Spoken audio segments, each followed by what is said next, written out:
شہر کے کنارے پر ایک پرانی سنسان حویلی کھڑی تھی۔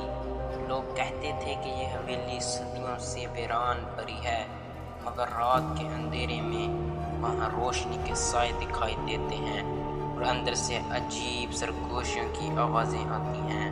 مگر کئی بہادر لوگ وہاں جانے کی کوشش کر چکے تھے، مگر جو گیا وہ کبھی واپس نہ آیا۔ گاؤں کے بزرگوں کا کہنا تھا کہ یہ جگہ عذاب زدہ ہے، مگر احمد جو ایک محقق تھا ان کہانیوں پر یقین نہیں رکھتا تھا۔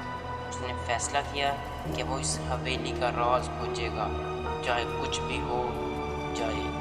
جیسے ہی احمد اپنی ٹیم کے ساتھ حویلی میں داخل ہوا، ایک عجیب و غریب ٹھنڈک نے ان سب کو اپنی لپٹ میں لے لیا۔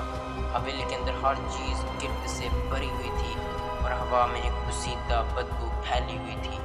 دیواروں پر خون جیسے دھبے اور پرانی زنگ آلود تصویریں لگی تھی، جن میں آنکھیں جیسے انہیں گھور رہی تھی۔ اچانک دروازے خود بخود بند ہو گئے اور کسی عورت کی سسکیوں کی آواز گونجنے لگی۔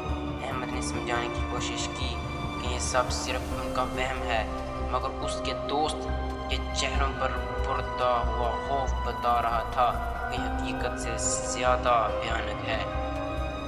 رات کے وقت احمد کی آنکھ ایک عجیب سرسراہٹ سے کھلی۔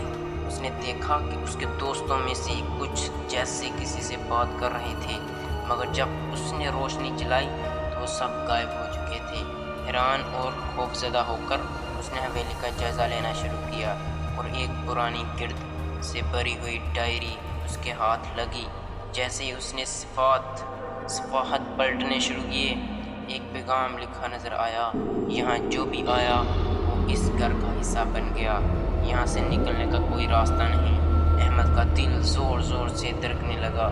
جیسے ہی اس نے باہر نکلنے کی کوشش کی، حویلی کی دیواریں سکڑنے لگی اور دروازے غائب ہونے لگے اور چاروں طرف سے سرخ آنکھیں جھنکانے لگی، اور وہ چیختا رہا، بھاگنے کی کوشش کرتا رہا، مگر پھر اچانک سب کچھ اندھیرے میں ڈوب گیا۔